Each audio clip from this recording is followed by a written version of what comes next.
டயட்ல இருக்கும்போது நமக்கு புடிச்ச சாப்பாட சாப்பிடக்கூடாதுன்னு யாருங்க சொன்னா? நமக்கு புடிச்ச சாப்பாட சாப்பிட்டுக்கிட்டே நல்லா ஹெல்த்தியாவே வெயிட் லாஸ் பண்ணலாம்.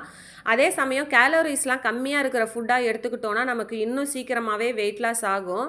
இன்னைக்கு இந்த சென்னாவ வச்சு சூப்பரா ஒரு வெயிட் லாஸ் ரெசிபி தான் பார்க்க போறோம். அதுவும் எல்லாருக்கும் புடிச்ச கட்லெட் ரெசிபி தான். கட்லெட் சாப்பிட்டா வெயிட் குறையுமா அப்படின்னு தானே பார்க்குறீங்க.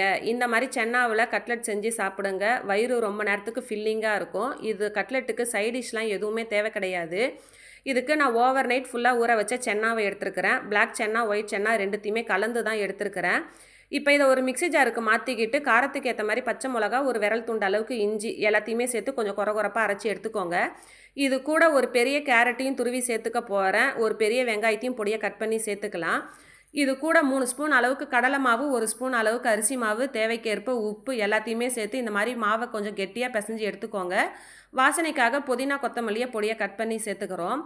ஒரு 5 நிமிஷம் போல ஊற வச்சு எடுத்துக்கலாம். இப்போ தோசைக்கல்ல கொஞ்சமா ஆயில் சேர்த்து இந்த மாரி குட்டி குட்டி கட்லெட் மாரி செஞ்சு தோசைக்கல்ல 2 சைடும் போட்டு திருப்பி போட்டு வேக வச்சு எடுத்தோம்னா, நமக்கு சூப்பரான ஹெல்த்தியான சென்னா கட்லெட் ரெடி ஆயிடும். கண்டிப்பா டயட்ல இருக்கிறவங்கலாம் இத ட்ரை பண்ணிட்டு எப்படி இருக்குதுன்னு மறக்காம கமெண்ட் பண்ணுங்க. நம்ம சேனல்ல நெறைய டயட் ரெசிபிலாம் இருக்குது. மறக்காம ட்ரை பண்ணுங்க. Thank you.